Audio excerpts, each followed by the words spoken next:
Namangan viloyatining Kosonsoy tumanidagi bolalar musiqa va san'at maktabida O'zbekiston va Qirg'iziston yoshlari ishtirokida madaniy hamdo'stlik kechasi bo'lib o'tdi.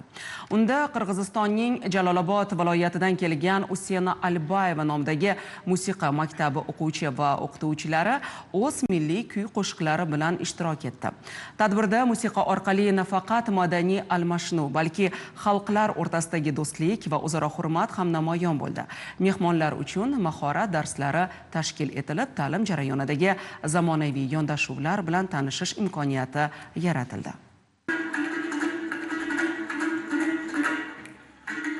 San'at millatni yaqinlashtiradi, do'stlikni ulug'laydi. Ayniqsa kuy-navolarni, ohangrabo musiqani u qaysi tilda bo'lmasin, tarjimonsiz tushunish, his etish mumkin. Qirg'iziston Respublikasi Jalolobod viloyatidagi Usena Albayeva nomidagi musiqa maktabi o'quvchi va o'qituvchilari ijrosidagi milliy kuy-qo'shiqlarini barcha birdek his etib, to'lqinlanib tinglashning o'ziyoq yuqoridagi fikrlarimizni tasdiqladi. Ushbu maktab muallimasi Arzigul Makimbayeva ham ijro etgan kuyda nafaqat ohanglar jilolandi, balki harakatlar orqali ifodalanishda yanada zavqli ko'rinish berdi. Arzigul kuni Andijon polkasi va Namanganning olmasi kabi musiqalarni maromiga yetkazib ijro etish orqali ikki davlatning azaldan qardosh va ahil qo'shnichilik munosabatlarini ham ifodalagandek bo'ldi.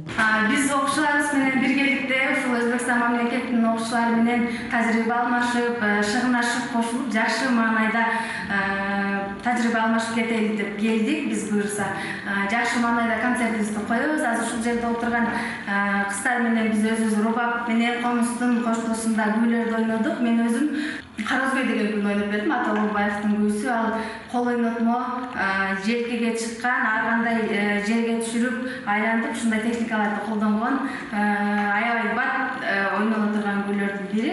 Namangan viloyat madaniyat boshqarmasi tashabbusi bilan Kosonsoy tumanidagi 4-sonli bolalar musiqa va san'at maktabida o'tkazilgan ikki davlat yoshlari ishtirokidagi o'zaro hamdo'stlik tadbirida o'qituvchilarning ham mana shunday mahorat darslari bo'lib o'tdi. Mehmonlar maktabda yaratilgan sharoitlar bilan tanishar ekanlar, amaliy va nazariy bilimlar uyg'unligi, ilg'or ta'lim metodikalaridan foydalanish albatta yoshlar erishayotgan yutuqlarda muhim ekanligini e'tirof etdilar. Ikki mamlakat o'rtasida el do'stligini arqalab, ikki prezidentimizdin o'zaro tuzgan memorandum negizinde, ikki ministerlikdan ish olib boruvchi negizinde biz ушинтип бүгүн конокто келип калдык. Biz бүгүн 5 бөлүмдүн балдарын алып келдик. Биздин мектепте 200дөн ашык балдар билим алат.